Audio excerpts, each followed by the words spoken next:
বিনা খরচে আমরা অনেক টাকার কলা বিক্রি করতে পারছি আলহামদুলিল্লাহ। আসসালামু আলাইকুম। আলহামদুলিল্লাহ, কিভাবে 150টি কলা গাছ আমরা ফ্রি ভাবে রোপণ করলাম এবং এটা থেকে আমরা কেমন ফলন পেলাম সেটাই চলেন আজকে আপনাদেরকে বলবো। তো আমাদের যেই প্রতিটা জমি রাস্তার ধারে, তো এখানে আমাদের প্রায় 7 থেকে 8 বিঘা মতো জমি আছে। এখানে এই 8 বিঘা জমিতে সম্পূর্ণ জমি রাস্তার ধারে আছে। তো রাস্তার ধারে এই জমিটা, তো যে কোনো ভাবে রাস্তা থেকে অনেক পশু পাখি ইত্যাদি যায়, গরু ছাগল। তো সেক্ষেত্রে দেখা যাচ্ছে যাওয়ার পথে গরু ছাগল নেমে যায়, ফসল নষ্ট হয়। সেক্ষেত্রে আমরা এই বছরে ভাবছিলাম যে এইগুলো আমরা হয়তো বেড়া দিয়ে দেবো বা পুরো জমিটা নেট শেড দিয়ে আমরা ঘিরে দেব। কিন্তু তারপরে আমরা ভাবলাম যদি এই জমিটা আমরা নেট শেড দিয়ে না ঘিরে সম্পূর্ণ জমির কোলে যদি কলা গাছ লাগিয়ে দিয়ে আমরা ছোট নেট দিয়ে ঘিরে দিই তাহলে কেমন হয়। তো এটা করার পরে আমরা সম্পূর্ণ পুরো জমির রাস্তার থেকে বরাবর আমরা 150টি কলা গাছ রোপণ করছিলাম, যে দেখার জন্য যে কেমন হয়।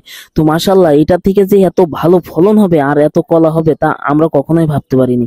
তো এই বছরে আমরা প্রায় 30 থেকে 35 হাজার টাকার কলা বিক্রি করে ফেলছি এবং এই জমি থেকে আমরা এখনো অনেকগুলো কলা বিক্রি করতে পারবো। আজকে আমরা প্রায় 15টা মতো কলা কাটছি, 15টা খান। তো আজকে 15টা কলা কাটছি, তো আজকেও আমাদের অনেক টাকা হবে ইনশাল্লাহ।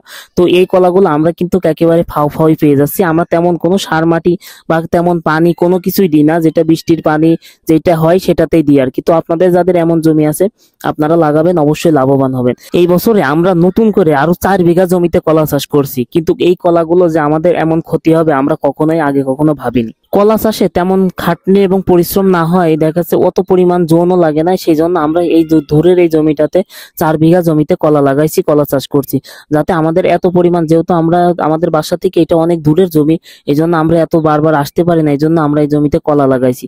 তো আমাদের ওইদিকে ভুট্টা ধান সবকিছু থাকার কারণে আমরা এদিকে আর আসতে পারিনি যে কলা লাগানো দেখার জন্য। 1 সপ্তাহ টানা বৃষ্টি হওয়ার কারণে আমাদের এই কলাগুলো অর্ধেকই প্রায় মারা গেছে। তো সকাল 12টার দিকে আমরা আসছি আর ওরা ভোরবেলা আসছে, আসার পরে ওরা 350টা না 60টা মতো খুশি দিয়েছে। এখনো আমাদের জমিতে প্রায় 100-র উপরে পোয়া লাগবে। তার মানে আমাদের জমিতে প্রায় আনুমানিক 400 জনে আর কি হিসেব দিল, এখনো আমাদের প্রায় 470 না 75 মতো এখন আমাদের এই জমিতে চারা লাগবে।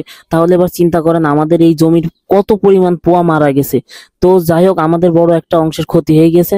তো এই জমিগুলোর পোয়া লাগানোর পরে আমরা এই সম্পূর্ণ জমিগুলোতে সেচ দিয়ে দিব এবং সেচ দেওয়ার পরে যে কোনো জো হবে তখন আমরা ইনশাল্লাহ এই জমিগুলো কুপিয়ে দিব। আর অল্প কিছু পোয়া লাগালে আমাদের এই জমির কাজ সম্পূর্ণ হয়ে যাবে। তারপরও আমরা জানি না সম্পূর্ণ পোয়া বাঁচবে কিনা।